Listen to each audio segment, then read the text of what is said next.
തദ്ദേശ വോട്ടർ പട്ടികയിൽ ഇരട്ട വോട്ടെന്ന് കണ്ടെത്തിയവർക്കെല്ലാം സംസ്ഥാന തെരഞ്ഞെടുപ്പ് കമ്മീഷന്റെ പുതിയ തിരിച്ചറിയൽ നമ്പർ.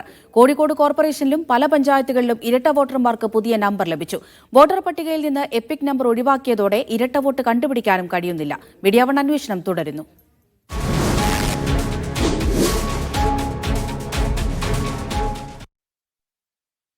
KL 04-025 192 659 എന്ന എപ്പിക് നമ്പറുള്ള വോട്ടർക്ക് കോഴിക്കോട് കോർപ്പറേഷനിലെ തിരുവണ്ണൂർ വാർഡിലും എടക്കാട് വാർഡിലും വോട്ടുണ്ടായിരുന്നു. ഇത് ഇരട്ട വോട്ടാണെന്ന് കാണിച്ച് രാഷ്ട്രീയ പാർട്ടികൾ പരാതി നൽകി. എന്നാൽ സംസ്ഥാന തെരഞ്ഞെടുപ്പ് കമ്മീഷൻ പുതിയ തിരിച്ചറിയൽ നമ്പർ നൽകിയപ്പോൾ രണ്ടിടത്തെ വോട്ടിനും തിരിച്ചറിയൽ നമ്പർ ലഭിച്ചു.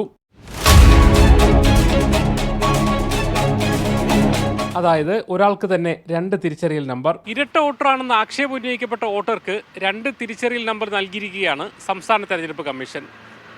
ചുരുക്കത്തിൽ ഇരട്ട വോട്ടിനെ അംഗീകരിക്കുന്ന രീതിയിലായി പുതിയ സംവിധാനം. ഇത് ഒറ്റപ്പെട്ട സംഭവമല്ല.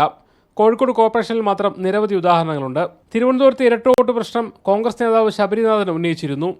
സംസ്ഥാനത്തെ മറ്റു ജില്ലകളിലും സമാന പരാതി ഉയർന്നു വരികയാണ്. പുതിയ വോട്ടർ പട്ടികയിൽ നിന്ന് പഴയ എപ്പിക് നമ്പർ ഒഴിവാക്കിയതോടെ ഇരട്ട വോട്ട് കണ്ടെത്താനും കഴിയുന്നില്ല. ഞങ്ങൾ കണ്ടെത്തിയ വ്യാജ വോട്ടുകൾക്ക് പോലും പുതിയ SCC ID കൊടുക്കുകയാണ്. അത് നിയമപരമായിട്ട് സാധൂകരിക്കുകയാണ് അവർ ചെയ്തത്. വോട്ടർ പട്ടികയിലെ ക്രമക്കേടുകളെ മറികടക്കാനാണ് പുതിയ തിരിച്ചറിയൽ നമ്പർ എന്നായിരുന്നു തെരഞ്ഞെടുപ്പ് കമ്മീഷന്റെ അവകാശവാദം.